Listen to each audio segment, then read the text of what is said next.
যুক্তরাষ্ট্রের কেন্দ্রীয় সরকারের দৈনন্দিন কার্যক্রম পরিচালনার জন্য প্রয়োজনীয় তহবিল জোগাড়ে ফান্ডিং বিল নিয়ে একমত হতে পারেননি ডেমোক্রেট ও রিপাবলিকানরা। ফলে দেশটিতে সরকারি কার্যক্রম বন্ধ হয়ে যাওয়ার আশঙ্কা দেখা দিয়েছে, যা শাটডাউন নামে পরিচিত। ওয়াশিংটনে দুই পক্ষের এই দ্বন্দ্বে সরকারি কার্যক্রম স্থবির হয়ে পড়েছে, আর এর প্রভাব পড়ছে লাখো আমেরিকানের জীবনে। দীর্ঘ এক মাস পার করে এই শাটডাউনের এখন দ্বিতীয় মাস চলছে। শুরু হয় ৩ নভেম্বর। মার্কিন কংগ্রেসের আইন প্রণেতারা এখনও এমন কোনো সমঝোতায় পৌঁছতে পারেননি যা সরকারি তহবিল পুনরায় চালু করার অনুমতি দেবে। বর্তমানে এটি যুক্তরাষ্ট্রের ইতিহাসে দ্বিতীয় দীর্ঘতম সরকারি বন্ধ। কংগ্রেসে ব্যয় বিল পাশ না হওয়ায় সরকারি কার্যক্রমে শাটডাউন শুরু হয়েছে।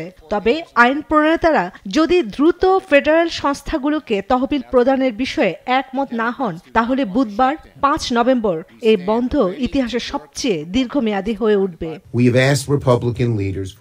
আমরা মাসের পর মাস রিপাবলিকান নেতাদের আলোচনায় বসার আহ্বান জানিয়েছি।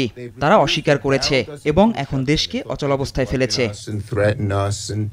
এই স্থবিরতায় লাখো সরকারি কর্মচারী বেতনহীন অবস্থায় দিন কাটাচ্ছেন। এদিকে প্রেসিডেন্ট ডোনাল্ড ট্রাম্পের প্রশাসন সাপ্লিমেন্টারি নিউট্রিশন অ্যাসিস্ট্যান্স প্রোগ্রামের সুবিধা প্রদান অব্যাহত রাখতে একটি আকস্মিক তহবিল ব্যবহারের কথা বিবেচনা করছে।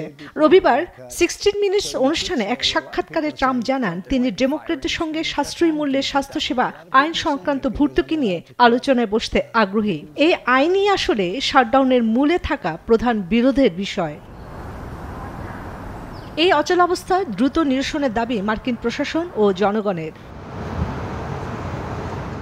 যুক্তরাষ্ট্রের অর্থবছর শুরু হয় ১ অক্টোবর থেকে। কোনো কারণে কংগ্রেস যদি ব্যয় বিল পাশ করতে ব্যর্থ হয় বা প্রেসিডেন্ট সেই বিলে স্বাক্ষর করতে অস্বীকার করেন, তখনই ঘটে শাটডাউন।